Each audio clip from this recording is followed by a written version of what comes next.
नमस्कार। आप सभी इस समय का काफ़ी बेसब्री से इंतज़ार कर रहे थे। हमारे ज़ूम क्लास के दौरान आप लोगों ने ख़ास करके पिछले सप्ताह हमारा जो ज़ूम क्लास हुआ था, सभा हुआ था, उस दौरान आप लोगों ने काफ़ी सारे सवाल पूछे। हमारा समय हो चुका था जो निर्धारित किया हुआ था, लेकिन उससे परे भी आप लोग सवाल पूछ रहे थे और मैं सोचता हूँ कि काफ़ी हद तक आप इस पूरे तंत्र को समझ चुके हैं, इस हद तक कि आप इसके अंतिम पड़ाव को आप जानें और फिर आप इसमें अपने इसका उपयोग करना आप शुरू करने पर विचार करें। इससे आगे हम आप मैं आपकी सहायता भी करना चाहूँगा कि किस प्रकार से आप इसे उपयोग करना शुरू कर सकते हैं। तो वो समय आ गया है, छठा सप्ताह, अंतिम कक्षा, अंतिम वीडियो इस श्रृंखला का और मैं सोचता हूँ कि इस पूरे यात्रा में हमने इस पूरे बिरयानी को, इस पूरे तंत्र को काफ़ी अच्छे तरीके से समझा है। इससे जुड़े हुए जितने भी पहलू थे अलग-अलग उन सबको एक कहानी के रूप में जुड़ी हुई कड़ियों के रूप में हमने देखा है और काफ़ी अच्छी समझ हम प्राप्त कर पाए होंगे, ऐसी मैं आशा करता हूँ। इस श्रृंखला के इस अंतिम वीडियो में मैं बातचीत करना चाहूँगा और इस एपिसोड में हम चर्चा करेंगे और जानेंगे लाइटनिंग नेटवर्क और वॉलेट के प्रकारों के बारे में और इसे हम समझने का प्रयास करेंगे। तेज, सुरक्षित और विकेंद्रित भविष्य बिटकॉइन और लाइटनिंग नेटवर्क जो हमें दर्शा रहे हैं, इसकी ओर हम बढ़ रहे हैं। वर्तमान में यदि हम कई बार देखने समझने का प्रयास करें तुलनात्मक रूप से, तो ये धीमा, असुरक्षित और काफ़ी केंद्रित वर्तमान हमें लगता है। लेकिन समय के साथ-साथ हम आगे बढ़ रहे हैं, तकनीकियाँ बेहतर हो रही है, बदल रही है और तकनीकियाँ जैसे-जैसे बेहतर होती है, वो अपने से जुड़े हुए सभी संस्थानों को भी पुनर्जागृत और परिवर्तित, अनुकूलित होने के लिए प्रेरित करती है और इसे ही समझने का ये एक प्रयास है। तो आइए सबसे पहले हम बिटकॉइन नेटवर्क को समझने का कोशिश करें और वॉलेट के प्रकारों को भी हम देखते हुए आगे बढ़ेंगे। लाइटनिंग अंग्रेजी शब्द है, आप सभी शायद इससे वाकिफ होंगे। लाइट शब्द का से ही जुड़ा हुआ लाइटनिंग शब्द है, मतलब बिजली के रफ्तार से या फिर प्रकाश के रफ्तार से। सो एक ऐसा तंत्र, एक ऐसा नेटवर्क जो बिजली की रफ्तार से एक दूसरे से जुड़ा हुआ है। बिजली की गति से बिटकॉइन के लेन-देन तो ये काफ़ी तेज है, शायद ये इसका आभास आपको हो चुका होगा। लाइटनिंग नेटवर्क बिटकॉइन ब्लॉकचेन पर बना सेकेंड लेयर समाधान है या फिर इसे कहें द्वितीय स्तरीय समाधान है। मैं इसे बदल देना चाहूँगा, ये रहा, द्वितीय स्तरीय समाधान है। लाइटनिंग नेटवर्क, बिटकॉइन, ब्लॉकचेन काफ़ी सारे शब्द हैं जिसे हमें समझना ज़रूरी है। हम जानते हुए हम आगे बढ़ सकते हैं। लाइटनिंग का मतलब काफ़ी तेज़ी से, नेटवर्क मतलब ये एक पूरा तंत्र है। ये सिर्फ पैसे से जुड़ा हुआ बात नहीं है, लेकिन जैसे कि हमारे पूरे शिक्षण के दौरान, अध्ययन के दौरान हमने देखा था कि पैसे से जुड़ा और कितना सारा तंत्र है, इससे कौन-कौन जुड़े हैं, हम सब किस प्रकार से जुड़े हैं और जुड़े हुए संस्थान कैसे हैं। तो ये पूरा एक तंत्र है, ये एक नेटवर्क है। बिटकॉइन जो कि एक खास प्रकार का कॉइन है, जो एक खास प्रकार का डिजिटल मुद्रा है जिसके बारे में हम लोग देख और सीख रहे हैं। थोड़ी देर पहले बातचीत मेरी इस विषय पर हो रही थी कि क्या हमने अन्य क्रिप्टो करेंसी की साथ इसकी तुलना की है और जैसे कि हमने इस पर चर्चा भी की थी कि हम सिर्फ और सिर्फ बिटकॉइन के ही बारे में सीखने जानने का प्रयास कर रहे हैं। दूसरे किसी भी क्रिप्टो करेंसी पर हम जोर नहीं देते या फिर उन्हें उनके बारे में हम ना ही सिखाते हैं और ना ही उनके बारे में बताने का हम प्रयास करते हैं और उसके कारण मैंने आपको पहले भी बताए थे। ब्लॉकचेन ये एक तकनीक है जिस पर ये आधारित है, जिस पर ये बना हुआ है। तो ब्लॉकचेन को आप समझ सकते हैं एक ऐसे कड़ी के रूप में जिसके द्वारा ये पूरा जो तंत्र है ये जुड़ा हुआ है। इस पूरे तंत्र पर बना हुआ, इस पूरे कड़ी पर बना हुआ, इस पूरे तंत्र जो लेन-देन का जो माध्यम जिसके रूप में हम बिटकॉइन के इस्तेमाल की बात कर रहे हैं, पैसे के जगह पे, मुद्रा के जगह पे, किसी भी प्रकार की मुद्रा का इस्तेमाल चाहे क्यों ना हो, उनकी जगह पे हम बिटकॉइन के इस्तेमाल की जब बात कर रहे हैं, तो इसके द्वितीय स्तर का ये समाधान है। जैसा ही मैं कहता हूँ द्वितीय स्तरीय, तो सबसे पहले सवाल आता है कि पहला स्तर का समाधान क्या है? और इसके साथ एक और सवाल आता है कि समस्या क्या है? यदि ये समाधान है, तो समस्या क्या है? तो दरअसल में पहला स्तरीय जो समाधान है, वो अपने आप में प्रथम प्रारूप है, वो बिटकॉइन नेटवर्क, जैसे ये लाइटनिंग नेटवर्क है, तो बिटकॉइन नेटवर्क है। आप इससे समझ सकते हैं कि ये एक ऐसा जगह है जहाँ पे सारा जो लेन-देन है वो दर्ज किया जा रहा है, उसे लिखा जा रहा है। तो ये पहला स्तर है और बिटकॉइन नेटवर्क पर जो कुछ भी होता है, वो काफ़ी पूर्ण होता है, उसे बार-बार बदला नहीं जा सकता है और काफ़ी सुरक्षित होता है। पत्थर पर खींचने की लकीर खींचने जैसा होता है, जिसे आप बार-बार मिटा नहीं सकते हैं। तो ये काफ़ी सुरक्षित होता है और जब लेन-देन की बात होती है, तो लेन-देन सिर्फ़ कुछ लोगों के बीच में, थोड़े से लोगों के बीच में नहीं, लेकिन काफ़ी सारे लोगों के बीच में लेन-देन होती है। ये पहले स्तर का जो प्राथमिक रूप है, ये है बिटकॉइन नेटवर्क, जहाँ पे ये सारे लेखा-जोखा होते हैं। लेकिन एक तरह से आप समझिए कि पहले स्तर का नेशनल हाईवे है, जिसमें बहुत सारे गाड़ियाँ अ, चल रही है। जो लेन-देन है उन्हें गाड़ियों के रूप में आप लें, काफ़ी सारे गाड़ियाँ एक साथ आना-जाना कर रही हैं, जिसकी वजह से कई बार ट्रैफिक जाम लग सकता है और उसकी वजह से जो गति है वो काफ़ी धीमी होती है।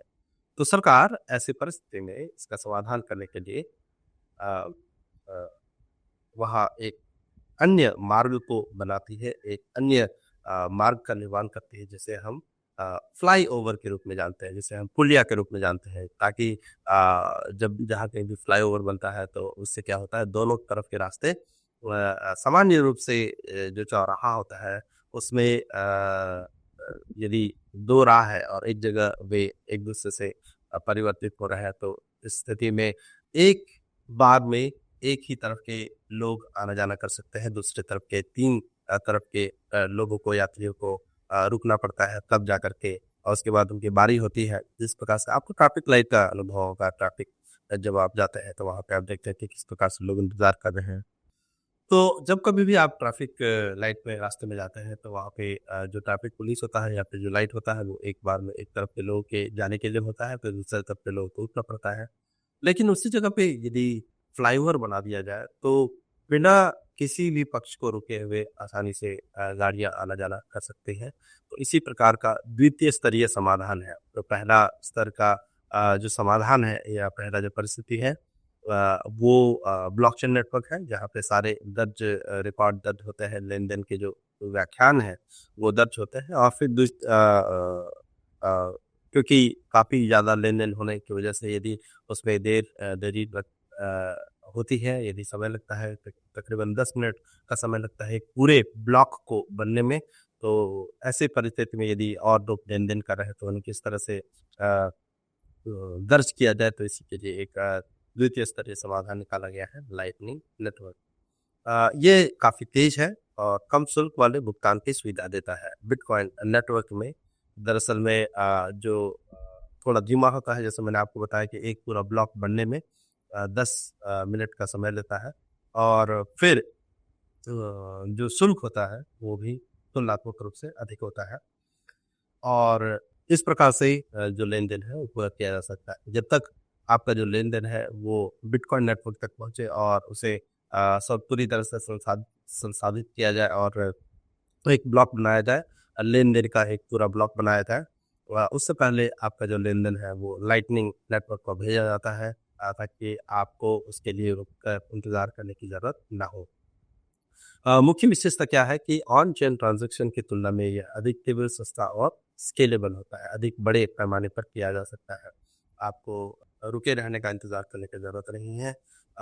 तो कई बार बात ये होता है कि आपको अधिक सुरक्षित चाहिए या अधिक तेज़ चाहिए। हमेशा आपको लेन-देन के दौरान ऐसे चुनाव करना पड़ता है। या तो आपको सुरक्षित चाहिए तो आपको इंतज़ार करना पड़ता है क्योंकि जो भी चीज़ सुरक्षित होता है, उसमें समय लगता है और इसकी वजह से आपको इंतज़ार करना पड़ता है। या फिर बहुत तेज़ होता है लेकिन जो प्रक्रिया बहुत तेज़ी से होता है वो बहुत ही मजबूती से नहीं कर पाना संभव नहीं होता है और इसीलिए आपको तेज़ी से तो आप लेन-देन कर लेते हैं लेकिन बहुत सुरक्षित नहीं होता है। लेकिन ये द्वितीय स्तरीय समाधान इसलिए निकाला गया है ताकि आपको सुरक्षा भी मिल सके और बहुत इंतज़ार भी ना करना पड़े, काफ़ी तेज़ी से ये सारा काम निपट सके।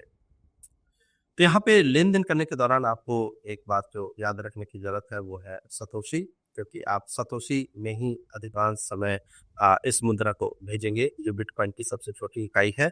जैसे कि मैंने आपको बताया था कि एक बिटकॉइन बराबर 10 करोड़ सतोशी होते हैं। इसे हमने रुपए और पैसे के रूप में भी जाना था। जैसे 1 रुपया बराबर 100 पैसा होता है, वैसे ही एक बिटकॉइन बराबर 10 करोड़ सतोशी होता है। सतोशी छोटा इकाई है, छोटा टुकड़ा है। उदाहरण, अगर एक किसान 1,000 रुपये का सामान बेचना चाहता है तो वह 50,000 सतोशी में बिटकॉइन ले सकता है। यदि आप जानना चाहें कि इसे हम रुपए और सतोशी को कैसे जान सकते हैं, 1,000 कितना होगा, तो तकरीबन 50,000 सतोशी बराबर 1,000 हो जाएगा और इस प्रकार से आप लेन देन कर सकते हैं। ये इसकी शुरुआत है।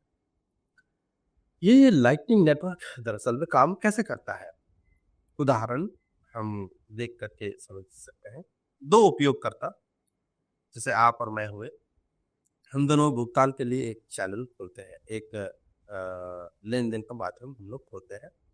फिर वे कई बार बिटकॉइन आदान प्रदान करते हैं, भेजते हैं बिना एक ब्लॉकचेन पर रिकॉर्ड किए हुए। जहाँ पे सबसे अधिक ये सुरक्षित है वहाँ पे बार बार इसे ना भेजते हैं वो। और जैसे ही हमारा लेन देन पूरी तरह से खत्म हो जाएगा, हमारा जो जो चैनल है, जो लेन देन का जो माध्यम है वो बंद हो जाएगा, तो अंतिम जो बैलेंस होगा, चाहे आपके खाते में हो चाहे मेरे खाते में हो, वो ब्लॉकचेन पर दर्ज हो जाएगा। तो ये विकल्प हमारे पास हो पाता है क्योंकि लाइटनिंग नेटवर्क नाम का एक समाधान है। ऐसा नहीं कि जितने बार भी हम लेन देन कर रहे हैं उतने ही बार ब्लॉकचेन में वो दर्ज किया जा रहा है। उदाहरण के लिए हम समझेंगे जैसे कि राम और श्याम गांव में व्यापार करते हैं और वे बिटकॉइन भुगतान चैनल खोलते हैं और कई बार धन का आदान प्रदान होता है ना। एक दूसरे को भेजता है, दूसरा पहले को भेजता है। इस प्रकार से जो कुछ भी उन्हें आदान प्रदान करना होता है वे अपना व्यापार पूरा करते हैं और अंत में जब वे अपना हिसाब पूरा कर लेते हैं तो वे अंतिम बैलेंस ब्लॉकचेन पर डाल देते हैं। यदि ऐसा नहीं होता है तो इससे समस्या क्या होती है? कई बार जब हम समस्या के साथ इसे समझने का प्रयास करते हैं तो ये ज़्यादा आसान होता है। तो यदि लाइटनिंग नेटवर्क नहीं होता है, यदि इस प्रकार की परिस्थिति नहीं होता है, तो ये ऐसा ही हो जाएगा कि जितनी भी बार उदाहरण के लिए हम मंडी गए हुए हैं, वहाँ पे हम जितनी भी बार खरीदारी कर रहे हैं, लेन-देन कर रहे हैं, उतनी ही बार हम बैंक में जाकर के उस राशि को जमा कर रहे हैं। मैं आपसे एक सब्ज़ी खरीदा, फिर जाकर के बैंक में उसका पैसा आपने जमा किया जो मैंने भुगतान किया, फिर मैंने दूसरा सब्ज़ी खरीदा, फिर आप उसका पैसा मैंने आपको भुगतान किया, आपने बैंक में जाकर जमा किया, फिर आपने मुझसे कुछ खरीदा और फिर मुझे भुगतान किया, मैं जाकर बैंक में उसे जमा किया। तो इस प्रकार से यदि ये लेन-देन होते ही काफ़ी धीमा हो जाएगा। उसके बजाय हम क्या कर सकते हैं और उतनी ही बार उनका व्याख्यान भी आएगा। यदि हमने ₹50 का लेन-देन किया है या फिर उदाहरण के लिए कहें 5,000 सतोशी का लेन-देन किया है, तो ये 5,000 सतोशी अंतिम नहीं आएगा। अन्यथा यदि ये ब्लॉकचेन मेन जो चेन है ऑन चेन में यदि ये दर्ज होता है तो कई बार वही आंकड़ा जो मैंने आपको दिया, आपने मुझे दिया, फिर मैंने आपको दिया, आपने मुझे दिया, यही आंकड़ा बार-बार काफ़ी सारे बार वो एक-दूसरे को के खाते में ज़ाहिर होगा, है ना? यदि हमने 10 बार लेन-देन किया है, तो क्या सच में हमने 10 बार वो बिटकॉइन या फिर सतोशी एक-दूसरे को दिए? नहीं, दरअसल में वो एक ही मात्रा था, वो 5,000 सतोशी ही था जिसे हमने लेन-देन के रूप में इस्तेमाल किया और अंत में जब हमारी पूरी लेन-देन, पूरा व्यापार हमारा समाप्त हो गया, उसके बाद जो हमारा जो शेष राशि है, वो फिर भेज दिया जाता है ऑन चेन प्रोसेसिंग के लिए ताकि वहाँ पे जो लेखा-जोखा है उसमें अंतिम जो हमारी शुल्क है, उसे ही दर्ज किया जाए, अंतिम जो राशि है उसे ही दर्ज किया जाए, जो सतोशी के रूप में उपलब्ध होता है, ना कि सारा चिट्ठा हमें वहाँ पे लिखना पड़े। तो जब हम भुगतान की बात कर ही रहे हैं तो बिटकॉइन वॉलेट और इस भुगतान को भी समझना ज़रूरी है। लाइटनिंग वॉलेट होते हैं। वॉलेट आप बटवे के रूप में समझ सकते हैं, बिटकॉइन बटवे के रूप में आप समझ सकते हैं। जैसे कि हमारे घोषित मुद्रा को रखने के लिए हमारे पास बटवे होते हैं, वैसे ही बिटकॉइन क्योंकि ये डिजिटल मुद्रा है तो इसे तो रखने के लिए भी डिजिटल वॉलेट या फिर डिजिटल बटवे की ज़रूरत है जिसे बिटकॉइन वॉलेट आप कह सकते हैं। तो लाइटनिंग पद्धति पर बना हुआ बटुआ होता है जिसमें बिटकॉइन को भेजने और प्राप्त करने के लिए आवश्यक है ना। मैं आपको भेजना चाहता हूँ बिटकॉइन सतोशी में, आप कहाँ कहाँ भेजूँगा? क्या आपके बैंक अकाउंट में भेजूँ? क्या आपको आपका जो पास जो बटुआ है उसमें मैं भेजूँ? कैसे दूँ आपको, हाथों हाथ दूँ? नहीं, उसके लिए आपके पास एक लाइटनिंग बटुआ होना ज़रूरी है, वॉलेट होना ज़रूरी है, ताकि मैं आपके पते पर उसे भेज सकूँ। तो ये बटुए के बारे में जब हम देखते हैं, तो स्वनियंत्रित बनाम कस्टोडियल वॉलेट 2 प्रकार के बटुए होते हैं। एक बटुआ जो आपका अपने पास रहता है, और दूसरे प्रकार का बटुआ जिससे जिसे सुरक्षित रखने के लिए आप किसी को दूसरे को देते हैं। स्वनियंत्रित जो बटुआ है, वो उपयोगकर्ता की पूरी सुरक्षा और नियंत्रण में होता है। जो भी व्यक्ति उसे इस्तेमाल कर रहा है, वो पूरी तरह से उसके उपयोग में है। जैसे कि आपका जो रकम है, वो किसी बैंक या किसी खाते में नहीं, लेकिन आपके पास है, आपके अपने पास, आपका सारा बटुआ अपने पास है। हम कई बार बैंक में क्यों जाकर के राशि जमा करते हैं? क्योंकि हमारे पास मात्रा बड़ी होती है, और इतनी मात्रा हमारे पास सुरक्षित नहीं होती है, काफ़ी अधिक तादाद में होती है, इसलिए हम उसे बैंक में जमा कर देते हैं। लेकिन यहाँ पे तादाद बहुत बड़ी नहीं होगी, रुपया जैसे-जैसे बढ़ेगा, वैसे-वैसे आपका जो भार वो नहीं बढ़ेगा, वो लेकिन ये सारा पैसा आपके पास रहेगा, यदि आपके पास स्वनियंत्रित बटुआ है तो। और इसके लिए आपके पास प्राइवेट की होना चाहिए, व्यक्तिगत चाबी होना चाहिए, आपकी तिजोरी, आपकी चाबी, इस प्रकार से आप इसे समझ सकते हैं। लेकिन ये तिजोरी को लेके घूमे कौन क्यों? इतनी भारी तिजोरी? नहीं, ये एक डिजिटल तिजोरी है। दूसरा है कस्टोडियन। किसी तीसरे पक्ष पर जहाँ पे निर्भरता होती है, जैसे कि अधिकांश लोग जब बिटकॉइन के बारे में बात करते हैं, क्रिप्टो करेंसी के बारे में बात करते हैं, तो क्या मैं ये इस्तेमाल कर सकता हूँ, वो इस्तेमाल कर सकता हूँ, मेरे पास ये है, वो है। अधिकतर बार जो लोग ज़िक्र करते हैं, वो दरअसल में ये कस्टोडियल वॉलेट या फिर कस्टोडियल बटुए की बात करते हैं, या फिर एक तरह से कहें वो अ, मंडी या फिर एक्सचेंज की बात करते हैं, जहाँ पे चीज़ों का लेन-देन होता है। मंडी में भी आपका एक अपना दुकान होता है, अपना एक जगह होता है जहाँ पे आप लेन-देन करते हैं। लेकिन जो पूरी मंडी है वो आपके नियंत्रण में नहीं होती है, और आपका जो एक दुकान होता है वो मंडी के नियंत्रण में होता है, और उसके लिए जहाँ पे आप लेन-देन करते हैं, तो ये आपके पूरी तरह से नियंत्रण में नहीं होता है। बिटकॉइन भुगतान के तरीके क्या हैं? ऑनलाइन भुगतान आप कैसे कर सकते हैं? व्यापारी बीटीसी पे सर्वर से बिटकॉइन स्वीकार कर सकते हैं। आपको अपना पता देने का ज़रूरत है। वो पता आप भेज सकते हैं, उस पते को डालकर, जैसे चिट्ठी में पता लिखा जाता है और उस पते पर भेजा जाता है, आपको मिल जाता है, वैसे ही उस पता जो भी दिया गया है पता प्राप्त करने वाले व्यक्ति के द्वारा उसका पता आप लिखते हैं, और फिर उस पते पर आप डिजिटली उसको भेज देते हैं और उसे मिल जाता है। यदि प्रत्यक्ष रूप से आप लेन-देन करना चाहते हैं, आस-पास में यदि है, तो ग्रामीण दुकानें मोबाइल वॉलेट से बिटकॉइन स्वीकार कर सकती है। आपके पास यदि स्मार्टफ़ोन है, तो आप आसानी से इसे लेन-देन कर सकते हैं, वैसे ही जैसे आप यूपीआई का लेन-देन करते हैं। या फिर गिफ्ट कार्ड, जो व्यापारी बिटकॉइन नहीं लेते हैं, वहाँ बिटकॉइन से गिफ्ट कार्ड खरीद सकते हैं, खरीदा जा सकता है, और फिर वो गिफ्ट कार्ड उन्हें दे दिया जा सकता है, और फिर वो गिफ्ट कार्ड को भी भुना सकते हैं, जिस प्रकार से जो कई बार जो चेक होते हैं उन्हें भुनाया जाता है। लेकिन चेक में समस्या ये होती है कि आप भुनाने को भी पता नहीं उतनी राशि है या नहीं है, लेकिन ये क्योंकि ये गिफ्ट कार्ड है, तो उसका राशि निर्धारित है, और जो पैसा है वो उस गिफ्ट कार्ड में ही निहित होता है, तो उसे ज़रूर करेगा। उदाहरण के लिए किसान बिटकॉइन लेकर खाद और बीज खरीद सकता है, और व्यापारी इसे मोबाइल वॉलेट में या फिर मोबाइल के बटुए में रखकर इसका उपयोग कर सकते हैं। वैसे ही जैसे आप यूपीआई का इस्तेमाल करते हैं, जीपे का इस्तेमाल करते हैं।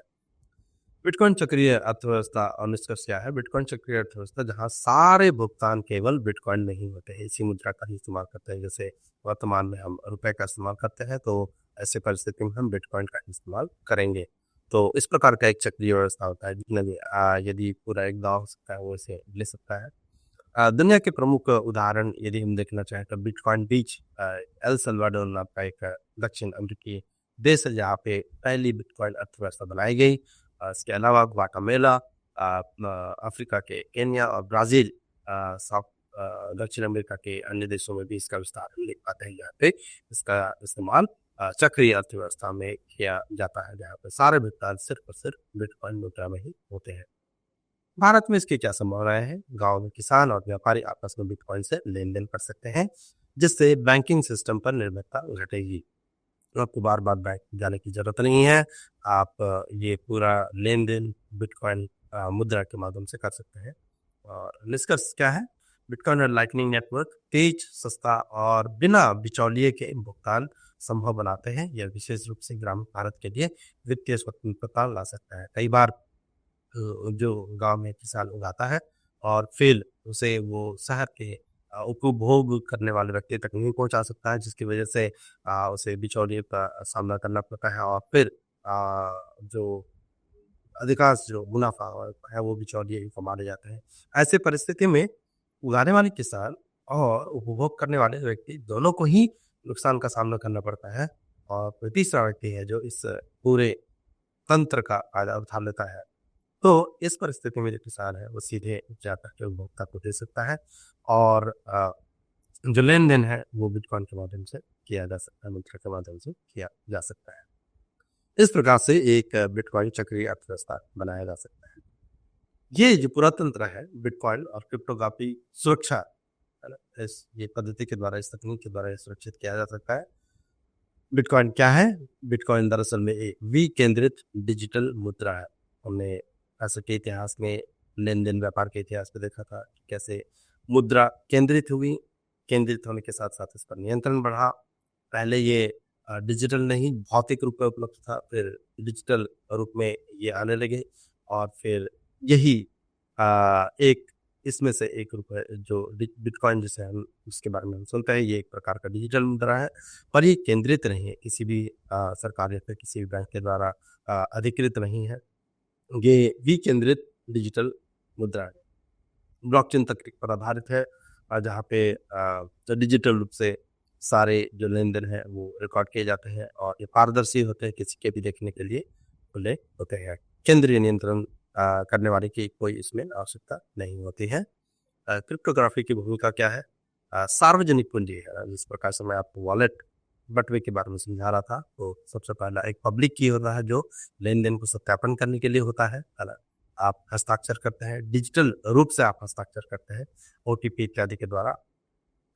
ये उसका एक उदाहरण है और फिर दूसरा जो इसकी भूमिका है वो निजी कुंजी के रूप में जो 12 से 24 शब्द का होता है, जिसके बारे में मैंने आपको बताया था, ये प्राइवेट की होता है, ये सुरक्षित हस्ताक्षर के लिए होता है और ये आपको अपने पास से रखना बहुत ही ज़रूरी है। और ये जो पूरा लेन-देन है, इसका जो पूरा डेटा है या फिर जो आंकड़ा है, ये कैसे सुरक्षित किया जाता है? एक हैशिंग पद्धति के द्वारा सुरक्षित किया जाता है। हैशिंग दरअसल में एक गणितीय और कंप्यूटरीय समाधान है किसी भी जानकारी को सुरक्षित करने का। किसी भी फ़ाइल को चाहे वो कितना भी बड़ा फ़ाइल हो, जब उसे भेजा जाता है और उसे सुरक्षित करना होता है, तो उसे एक निश्चित संख्या वाले आंकड़े में तब्दील कर दिया जाता है, जिसमें अंक होते हैं और अक्षर दोनों ही होते हैं। अंक और अक्षर दोनों ही होते हैं, चाहे जितना भी बड़ा डॉक्यूमेंट या फाइल हो, उस पूरे फाइल को, उस पूरे जानकारी को 24 से लेकर के 36 डिजिट के संख्या के एक तरह से आपका पासवर्ड या फिर स्क्रिप्ट में उसे परिवर्तित कर दिया जाता है और इस प्रकार ये सुनिश्चित किया जाता है।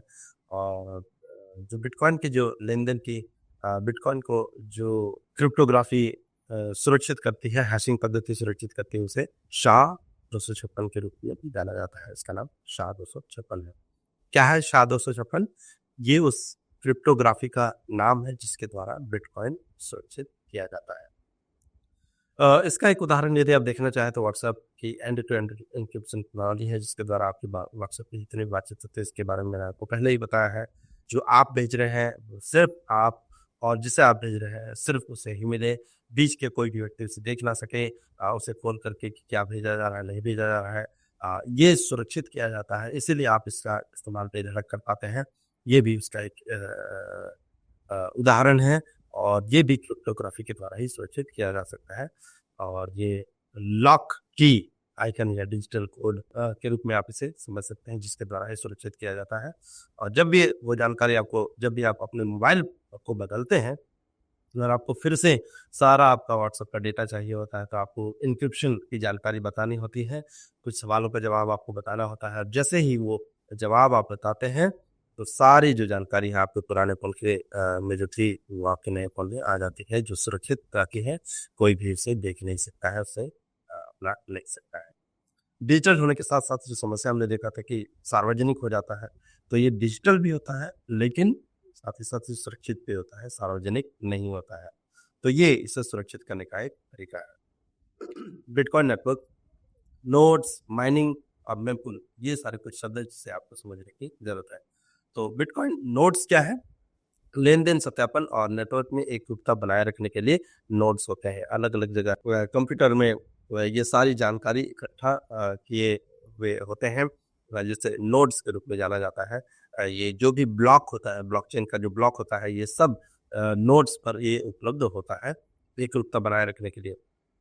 एकरूपता का मतलब जैसे कि पैसे के बारे में हमने देखा था कि ₹100 जो नोट है, चाहे आप उत्तर भारत में जाए रहें, दक्षिण भारत में जाए, पूर्व-पश्चिम कहीं पे भी किसी भी राज्य में जाए, ₹100 का नोट ₹100 ही होगा। वैसे ही बिटकॉइन की जब बात आती है, तो ये इसकी एकरूपता को कैसे बरकरार किया जाए? ये नोट्स के द्वारा सुरक्षित किया जाता है कि ये इतनी मात्रा में जो सतोशी है, वो इतना ही होगा, चाहे आप उसका कहीं पे भी संसार भर में इस्तेमाल करें, उसका जो मूल्य है वो बदलेगा नहीं। जैसे कि वर्तमान में यदि आप लेन-देन करना चाहते हैं, तो आप रुपए से आपको डॉलर में परिवर्तित करना पड़ेगा, फिर डॉलर से किसी अन्य मुद्रा में आपको परिवर्तित करना पड़ेगा। आप ये पूरा परिवर्तित करने के चक्कर में क्या हो सकता है कि आपका मूल्य जो है पूरी तरह से बदल ही जाए। आपको रुपए में लगे कि बहुत बड़ा मात्रा है, जब लेकिन आप उसे डॉलर में परिवर्तित करें या फिर दूसरे मुद्रा में परिवर्तित करें, तो शायद उसका मूल्य काफ़ी घट जाए। तो ये क्योंकि वैश्विक मुद्रा है, डिजिटल मुद्रा है, तो ये पूरे विश्व में इसका कीमत एक ही जैसा बरकरार रखता है। माइनिंग अगला शब्द है जिसे हमें समझने की ज़रूरत है। नए जो भी ब्लॉक्स बनते हैं, जो भी लेन-देन का जो पूरा जो पद्धति होता है, आप इसे गाँव में जो पटवारी होता है, उसके पास जो ज़मीन का जो लेन-देन होता है, जो खरीद-बिक्री होती है, उसका जानकारी होता है। ये एक किताब के रूप में आप इसे समझ सकते हैं। एक पूरे उनके पास जो किताब है, उसके रूप में आप इसे समझ सकते हैं बराबर एक ब्लॉक। तो उसे बनाने और सत्यापित करने की प्रक्रिया है। मतलब वो पूरा जो बही खाता है, उसमें सही-सही आंकड़ा सारा दर्ज किया गया है, पर्याप्त है, पूरा कहीं पे भी खाली नहीं है, सभी एक-दूसरे से जुड़ा हुआ है और सत्यापित भी। जितने भी आंकड़े उसमें दिए गए हैं, ये सही-सही आंकड़े हैं, इस बात को ये माइनिंग सत्यापित करता है गणित के कठिन सवालों को सुलझा करके। प्रूफ ऑफ वर्क, कठिन गणितीय समस्याओं का हल करने के द्वारा इसे सत्यापित किया जाता है और ब्लॉक्स को बनाया जाता है। और माइनर्स को, जो भी इसकी खुदाई करने वाले होते हैं बिटकॉइन, जो भी इन समस्याओं का समाधान करने वाले होते हैं, उन्हें ब्लॉक इनाम और ट्रांजैक्शन शुल्क मिलता है ना? उन्हें छोटा एक रकम दिया जाता है। मेमपुल, मेमपुल क्या है? लंबित लेन-देन की अस्थायी प्रतीक्षा सूची, है ना? जब भी आप बैंक से कुछ लेन-देन करते हैं, तो आपको इंतज़ार करना पड़ता है, कई दिन दोबारा जाना पड़ेगा कि ये हुआ या नहीं, आप लोन ही लेना चाहते हैं, तो ये आपका स्वीकृत हुआ या नहीं। तो इसी प्रकार का इंतज़ार का जो जगह है, यहाँ डिजिटल लेन-देन में इंतज़ार भी डिजिटल पुल के द्वारा होता है। डिजिटल आप देख सकते हैं इंतज़ार करने का वेटिंग रूम के जैसा आप कह सकते हैं, जहाँ पे जब तक पूरा ब्लॉक बना नहीं है, तब तक इंतज़ार किया जाता है। और ये वो जगह है, मेमपुल वो जगह है जहाँ पे ये सारा कुछ घट रहा होता है, ये सारा प्रक्रिया हो रहा होता है। अधिक शुल्क वाले ट्रांज़ैक्शन को प्राथमिकता मिलती है, जो जितना अधिक शुल्क देने के लिए तैयार होता है, उनका लेन-देन उतना ही जल्दी सत्यापित होता है, उनका ब्लॉक उतना ही जल्दी बनता है और आप इसे यदि बहुत जल्दी में नहीं, तो आप इसे कम राशि, कम शुल्क दे करके भी इसे कर सकते हैं। तो इस प्रकार से आप नोट्स को समझते हैं कि नोट्स ये तय करता है कि आपका जो जितने भी मात्रा, यदि उदाहरण के लिए 500 सतोशी है, तो आपको 500 सतोशी आप पूरी दुनिया में कहीं भी लेन-देन कर रहे हैं, उसका मूल्य 500 सतोशी ही होगा, चाहे आप कहीं पे भी उसका इस्तेमाल करें।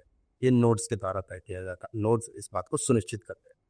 माइनिंग इस बात को सत्यापित करते हैं कि जितना भी लेन-देन किया गया है ये सही जगह पे है। जो माइनर्स होता है, जो खुदाई करने वाले होते हैं, उदाहरण के लिए मैंने आपको सतोशी भेजा, लेकिन आपके पास सतोशी तभी जाएगा यदि मेरे पास उतनी मात्रा में बिटकॉइन उपलब्ध है, सतोशी उपलब्ध है, तो ही आप तक वो पहुंचेगा। तो माइनर्स ये तय करते हैं, ये सुनिश्चित करते हैं कि सच में, उदाहरण के लिए यदि मैंने आपको 500 सतोशी भेजा, तो मेरे खाते में 500 सतोशी है। यदि 500 सतोशी नहीं है, तो ये लेन-देन होगा ही नहीं। और ये एक बहुत बड़ी समस्या थी जिसे हमने फ्रैक्शनल इंटीजर बैंकिंग के बात को समझने के दौरान समझा था। तो जो भी चीज़ डिजिटल होती है उसके लिए एक समस्या क्या होती है कि ये उसे कॉपी पेस्ट किया जा सकता है और वो मूल जो संख्या होता है वो एक ही संख्या होगा, लेकिन लेन-देन में बस उसे बार-बार दर्ज किया जाएगा और ऐसा लगेगा कि वो जो संख्या है 1000 यदि वो ₹1000 मूल आंकड़ा है तो लेन-देन के माध्यम से वो एक 1000 है वो 10,000 तक ही दिखाया जा सकता है। लेकिन दरअसल में जो मूल राशि है वो एक ही राशि होगी। ये इस समस्या का समाधान करता है माइनिंग। मेमपुल वो जगह होता है जहाँ पे इंतज़ार होता है, इस पूरी डिजिटल इंतज़ार होता है जब तक ये लेन-देन पूरी तरह से पूरा ना हो जाए, पूरा ब्लॉक ना बन जाए, पूरा जो पटवारी है उसका जो पूरा बही खाता है वो पूरी तरह से तैयार ना हो जाए, ये इस बात का जानकारी होता है। बिटकॉइन हार्विंग निष्कर्ष बिटकॉइन हार्विंग एक और बहुत ही मददफुल पद्धति है जिसे हमें समझना जरूरी है। बिटकॉइन हार्विंग क्या है? हर 4 साल में माइनिंग का जो इनाम है वो आधा हो जाता है ना? जैसे मान लीजिए कि इस साल 50 सतोशी है तो अगले साल उतने ही बिटकॉइन को माइन करने के लिए 25 सतोशी हो जाएगा। ऐसा क्यों होता है? यहाँ पे आपको एक देखना समझने वाली बात है कि ये इसलिए होता है ताकि बिटकॉइन की दुर्लभता को बनाया रखा जा सके, स्कैर्सिटी को बनाया रखा जा सके। क्यों? क्यों दुर्लभता? क्योंकि जितने सीमित मात्रा, कितने दुर्लभ मात्रा में होगा, उतना ही इसका मूल्य बरकरार होगा। सोना का मूल्य क्यों बरकरार होता है? क्योंकि बहुत अधिक मात्रा में उपलब्ध नहीं होता है ना? ये सीमित मात्रा में होता है इसलिए इसका मूल्य बरकरार रखता है। तो वैसे ही हार्विंग होता है, आधा हो जाता है माइनिंग का इनाम।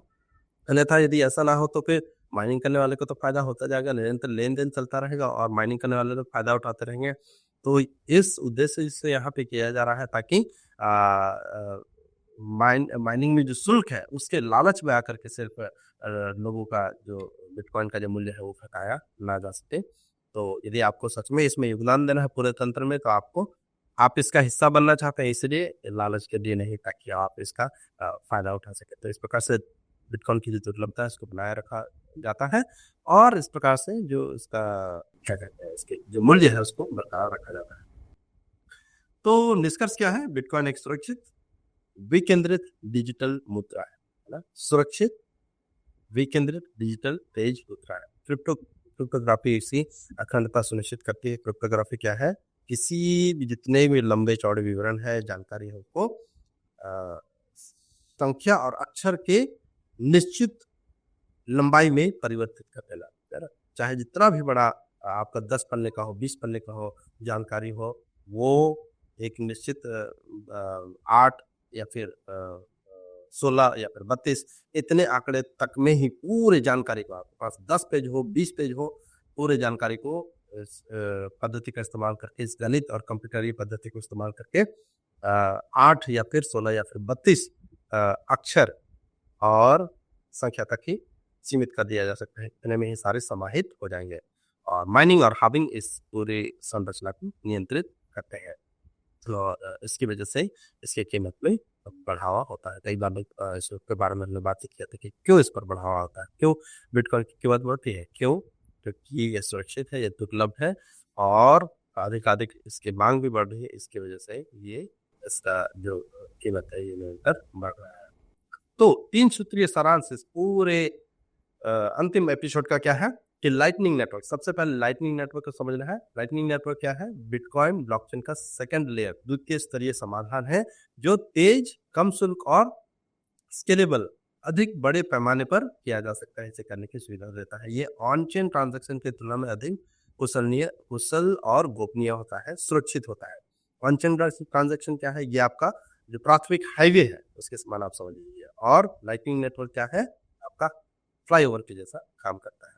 फिर बिटकॉइन के बुनियादी ढांचा क्या है? बिटकॉइन नोड्स, माइनिंग और मेमपुल नेटवर्क को सुरक्षित और विकेंद्रित बनाता है, जैसे कि ताकि विकेंद्रित बना रहे किसी भी चाहे व्यक्ति, चाहे जितना भी शक्तिशाली देश हो, सरकार हो, व्यक्ति हो, वो इसका नियंत्रण अपने कब्जे में नहीं ले सकता है। इसे क्रिप्टोग्राफी यानी SHA-256 पब्लिक प्राइवेट की के द्वारा इसे सुरक्षित किया जा सकता है और इसकी अखंडता सुनिश्चित की जाती है।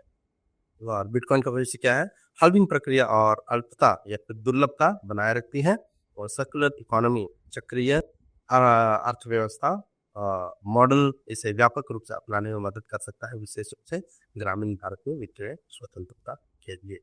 तो ये सारी बातें हैं और मैं सकता हूँ कि अब आप तैयार हैं। आपने बटुए इत्यादि के बारे में भी, उनकी सुरक्षा के बारे में भी, प्राइवेट की क्या है ना? ध्यान रखें, आपका चाबी नहीं तो आपका बिटकॉइन भी नहीं। इस बात को याद रखना है, किसी को भी नहीं देना है और हम लोग क्लास के दौरान और विस्तार से इसे देखेंगे। बहुत-बहुत धन्यवाद आप सभी का ध्यान देने के लिए, समय देने के लिए। जल्द ही मिलते हैं हम हमारे क्लास में। धन्यवाद।